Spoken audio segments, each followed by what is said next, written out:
The archive of galactic history on Centauri Prime was supposed to be peaceful at this hour. Professor Zixtal had always said the midnight shift was perfect for focused research. No crowds, no distractions, just the soft hum of preservation fields and endless rows of data crystals stretching into the darkness. But tonight was different. Tonight, Keldra's hands trembled as she inserted another crystal into the reader, her iridescent scales flickering with barely contained excitement. Around her, her fellow xenorchaeology students huddled close, their various respiratory organs held in anticipation. "This can't be right," whispered Mornix, his sensory stalks wavering in disbelief. "These casualty figures, they're impossible." "Keep reading," Kelra urged, her inner eyelids rapidly blinking as she scrolled through the classified military records they'd stumbled upon. What had started as routine research into the Proximan War had led them down an unexpected path, one that threatened to upend everything they thought they knew about galactic history. The holographic display flickered, showing grainy footage from a battlefield on some forgotten world. The quality was poor, but the scene was unmistakable. A single human soldier, bloodied but unbowed, holding off an entire platoon of Vexcar elite warriors. The timestamp marked this as occurring during the infamous Battle of New Gibraltar. "We've been taught that humans were barely space-capable when they were discovered," Deveth chittered, his mandibles clicking nervously. "That they were quarantined for their own protection. But this shows they were instrumental in winning the war," Kelra finished, her voice barely above a whisper. And then someone tried to erase that fact from history. A sudden noise made them all freeze. Footsteps echoed through the distant corridors, the night guard making their rounds. The students quickly powered down the reader, but not before Kelra copied the critical files to her personal data crystal. As they made their way back to their dormitory pods, none of them spoke. The weight of their discovery pressed down on them like a gravitational anomaly. The humans hadn't been quarantined to protect them. They'd been contained because they were too dangerous to allow into the wider galaxy. "We need to know more," Kelra declared once they were safely behind closed doors.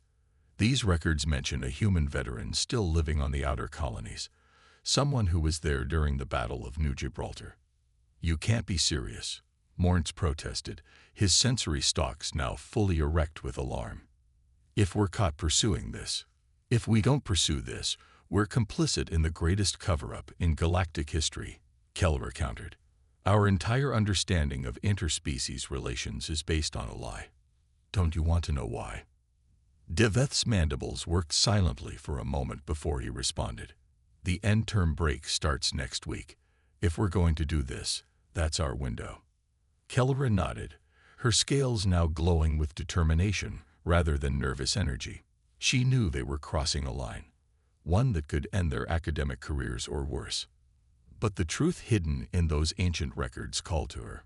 Why had humanity's true nature been hidden? What were the powers that be so afraid of? As she lay in her dormitory pod that night, sleep eluded her. The image of that lone human soldier played over and over in her mind. She'd always been fascinated by human history, but now she realized she'd only seen the sanitized version. The real story, the one buried in classified archives and redacted reports, was far more incredible and far more terrifying. Tomorrow they would begin planning their journey to the outer colonies. But for now, Kelra closed her inner eyelids and tried to still her racing thoughts. Something told her that once they started down this path, there would be no turning back. The spaceport on Novus II wasn't much to look at. Rust-streaked landing pads stretched toward the horizon, while ancient cargo haulers belched plasma exhaust into the methane-rich atmosphere. Kelra pulled her environmental suit tighter, trying to ignore the warning indicators flashing across her helmet display. The human breathable atmosphere here was technically safe for her species, but only barely. "Are you sure about these coordinates?" Mornix asked, his sensor stalks twitching with anxiety. "This sector isn't exactly known for its hospitality." "The records were clear," Kelra responded, double-checking the data crystal she'd smuggled off-world. "Marcus Chen, Former combat engineer. After the war, he settled here and never left. Devith chittered nervously, assuming he's still alive, and assuming he's willing to talk to 3 alien students about classified military operations from 40 years ago. They made their way through the spaceport's crowded terminals, drawing curious looks from the station's diverse population. Humans were rare this far from Earth, but not unheard of. What drew attention was the sight of 3 prestigious Academy students, their uniforms marking them as members of the galaxy's elite educational institution. A gruff voice behind them made them freeze. "You're a long way from the core worlds, kids." They turned to find a security officer studying them, his cybernetic eye whirring as it scanned their credentials. "Care to explain what brings Academy students to this particular backwater?" Keldra stepped forward, forcing her scales to maintain a steady color despite her racing hearts. "Research project, sir.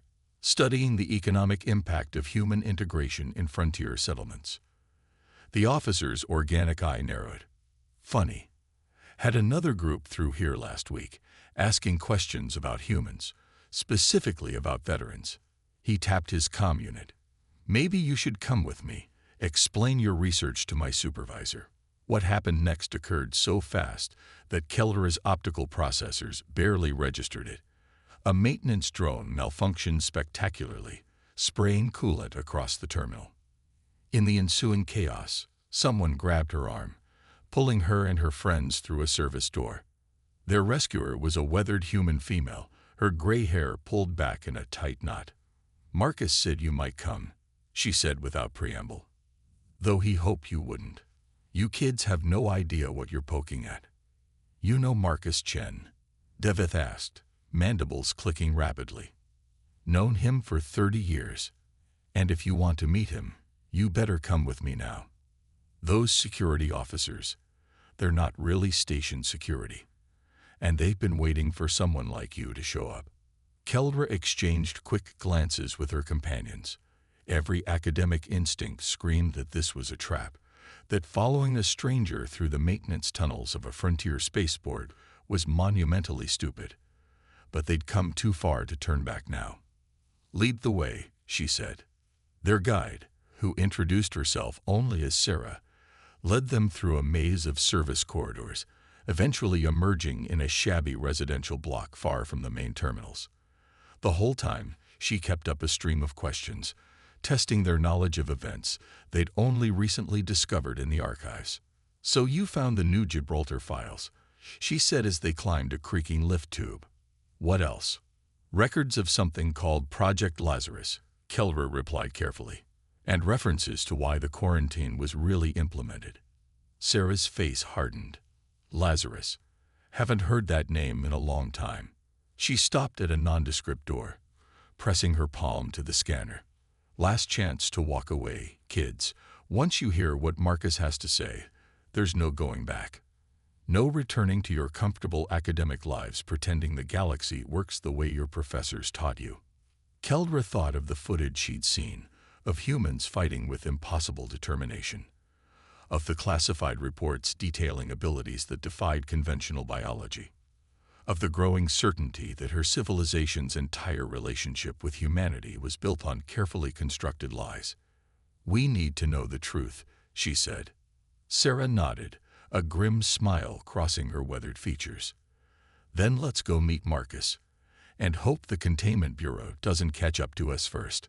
Marcus Chen's apartment was a small, spartanly furnished space that smelled of machine oil and something Keldra's olfactory sensors couldn't identify.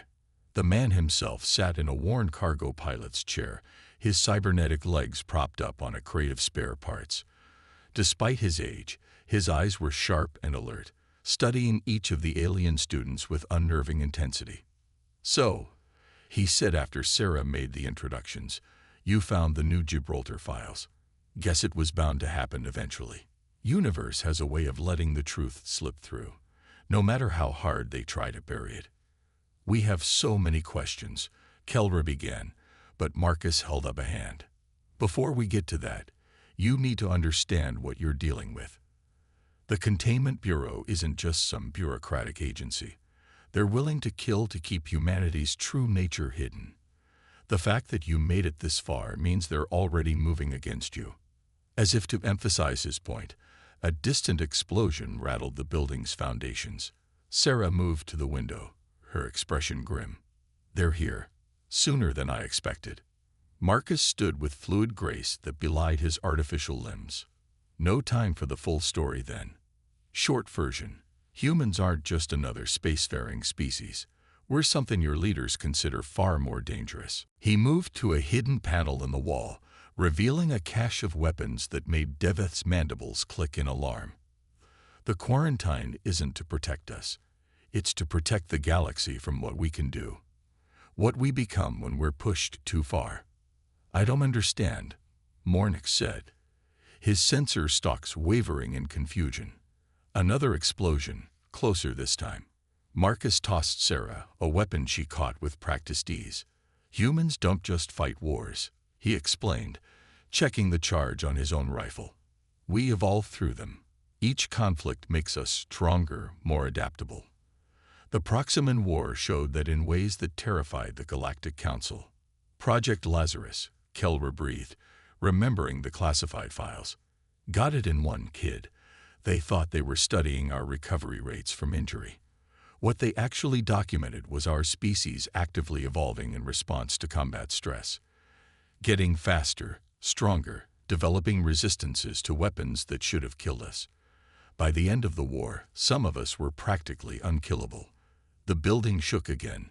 Through the window, Kelra could see armored figures approaching through the deteriorating atmosphere. Their insignias didn't match any legitimate security force she knew of. That's why they buried the truth, Sarah added, taking up position by the door. Why they convinced the galaxy that humanity needed to be contained for our own protection. Because what's more terrifying than an enemy you can't kill? An enemy that gets stronger every time you try. Marcus handed each of the students a small data crystal. Everything we know is on these. The real history, the biological studies, the proof of what we can do. If we don't make it out of here, find a way to let the truth be known. But why tell us? Deveth asked. Why risk everything?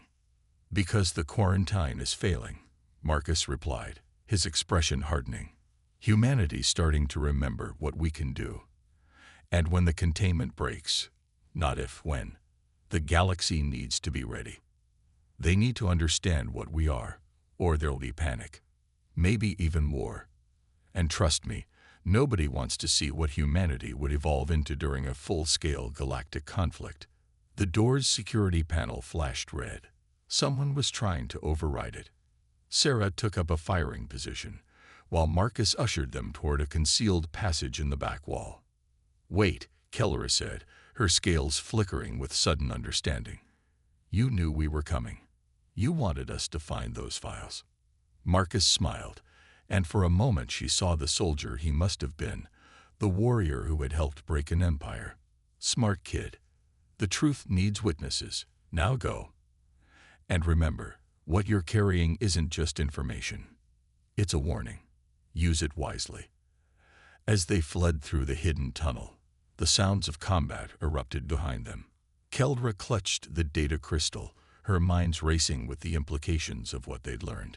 Humanity wasn't just dangerous because of their technology or their tactics. They were dangerous because they were still evolving, still becoming something new. And the galaxy's attempts to contain them had only delayed the inevitable. The maintenance tunnels beneath Novus Ia's spaceport were a maze of corroded pipes and flickering emergency lighting. Kelra led her friends through the darkness, her scales providing just enough bioluminescence to navigate by. The sounds of combat had faded, but none of them believed for a moment they were safe. What do we do now? Mornix whispered, his sensor stalks twitching at every echo. We can't go back to the academy. Not after this. We need to access these data crystals, Kelra replied, clutching the precious cargo Marcus had given them. Find somewhere secure to learn exactly what we're dealing with. If we survive that long, Deveth chittered nervously. The containment bureau. A harsh mechanical whine cut him off. Ahead of them, a maintenance drone rounded the corner, its optical sensors glowing an ominous red. Unlike the civilian models above, this one bristled with hidden weapons. Unauthorized presence detected, it announced in a flat tone. Surrender for processing. They ran. The drone's plasma cutter sliced through the air where they'd been standing, melting ancient pipes and filling the tunnel with steam. More drones appeared behind them, their synchronized movements suggesting a single controlling intelligence. This way, Devith called out, his natural instinct for navigation leading them through a series of smaller maintenance shafts. They emerged in what appeared to be an abandoned shipping terminal, dust-covered crates stacked in towering columns. "We need to get off-world," Kelra said, trying to catch her breath. "Somewhere they won't think to look for us." "I might know a place," a familiar voice said. They spun to find Sarah emerging from behind a crate, her clothes scorched but otherwise appearing unharmed. "But you're not going to like it." "Marcus?" Kelra asked, dreading the answer. Sarah's expression hardened. "Buying us time. He's good at that, part of those evolutionary advantages he told you about. Now come on, I have a ship waiting." As they followed Sarah through the abandoned terminal, she explained her plan. "There's a human colony on the edge of quarantine space. Officially, it doesn't exist. The kind of place the Bureau pretends not to know about because studying it tells them too much about what humanity's becoming." "What do you mean?" Mornks asked. "The colonists there have been isolated for 3 generations, living in conditions that would kill most species. They've adapted. Change. If you want to understand what Marcus was warning you about, that's where you need to go." A sleek courier ship waited in a dimly lit hangar, its stealth systems humming quietly. As they boarded, Keldra's communicator chirped, a priority message from the Academy. Her heart sank as she read it. "We've been expelled," she announced. "All of us. They're claiming we stole classified military data and collaborated with known insurgents." "It's more than that," Sarah said, sliding into the pilot's seat. "They're marking you as enemies of the state. Once that designation hits the official channels, every security force in the galaxy will be looking for you." The ship lifted off smoothly, accelerating through a maintenance tunnel toward the surface. As they broke atmosphere, the station's defense grid came alive, but Sarah's flying was unlike anything Kelra had ever seen. The humans' reflexes were impossibly fast, threading their ship through gaps that seemed to close before they even appeared. Is this part of what Marcus meant?" Devith asked, watching Sarah pilot with inhuman precision. "This kind of adaptation." "Small example," Sarah replied, a grim smile playing across her features. "Wait until you see what's happening on the colony. The Bureau's worst nightmare is already coming true. Humanity isn't just evolving in response to threats anymore. We're choosing the direction of our own evolution." As they prepared for the jump to hyperspace, Keldra carefully inserted one of the data crystals into a reader. What she saw made her scales pale to near translucence. Project Lazarus hadn't just documented human adaptability, it had attempted to weaponize it. And in doing so, it had unleashed something that couldn't be contained.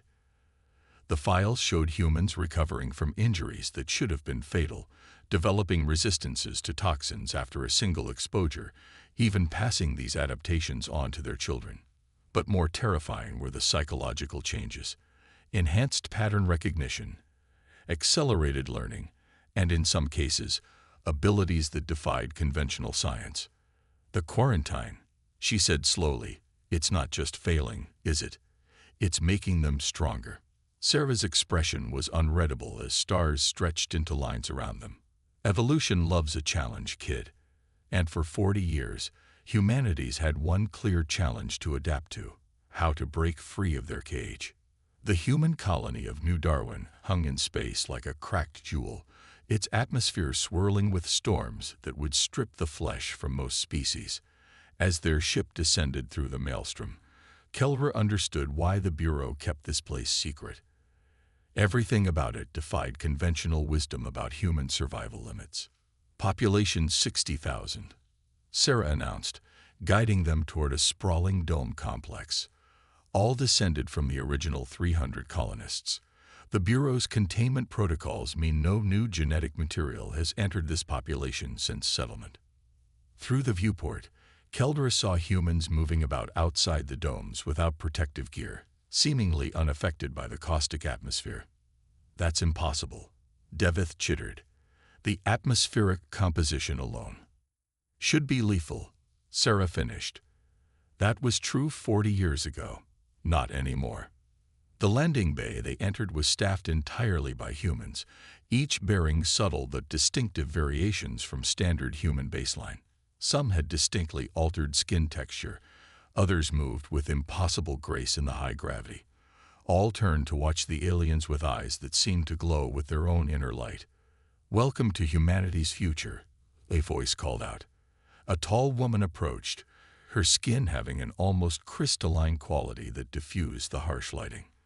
"I'm Director Helena Chen. Marcus is my father." Keldra's scales flickered in surprise.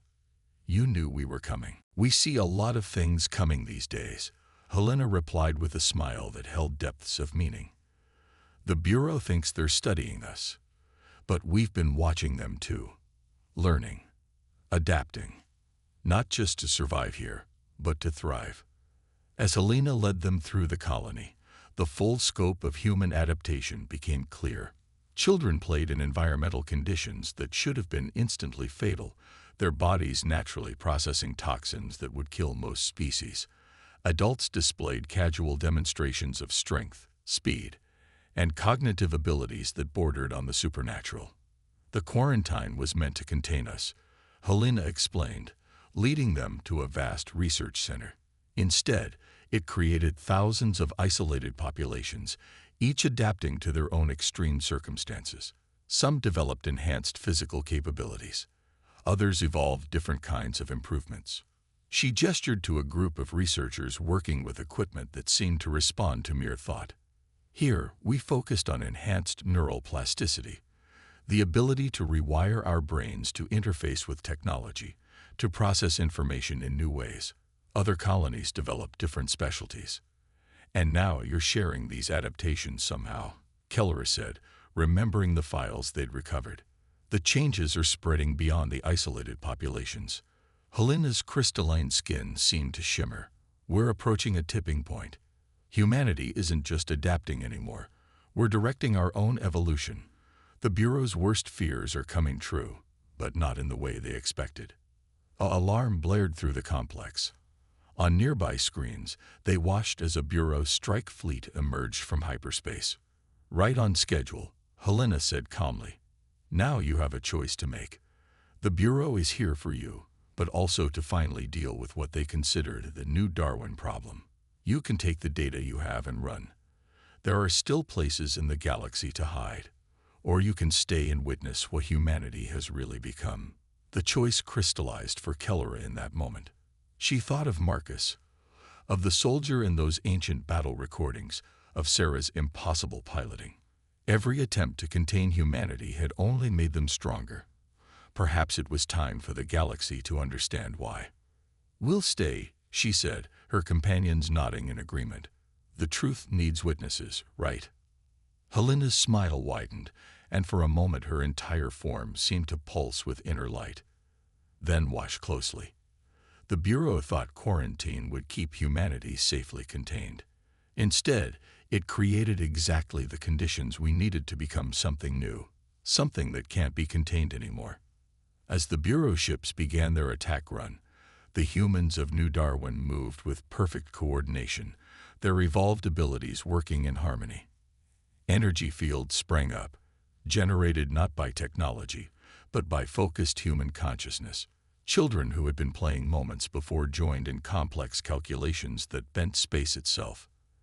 "Evolution isn't just about survival," Helena said, her voice filled with quiet pride as her people demonstrated powers that defied conventional science. "It's about becoming what you need to be." Humanity needed to be free.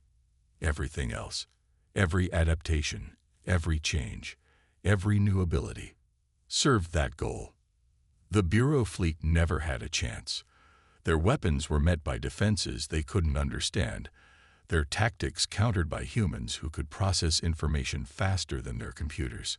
In less than an hour, the mighty strike fleet was reduced to drifting hulks, their crews safely contained by technology that responded to human thought alone.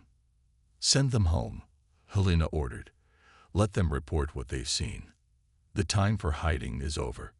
Later, as Kelra prepared the transmission that would share their findings with the galaxy, she understood the true lesson of humanity. The Bureau had tried to contain a species defined by its ability to adapt and evolve. In doing so, they had created not the enemy they feared, but something far more interesting, a humanity that had evolved beyond the very concept of conventional warfare, yet remained more formidable than ever. The galaxy would have to adapt to this new reality, and watching the transformed humans of New Darwin go about their impossible lives, Kelra suspected that might be exactly what humanity had been trying to teach them all along.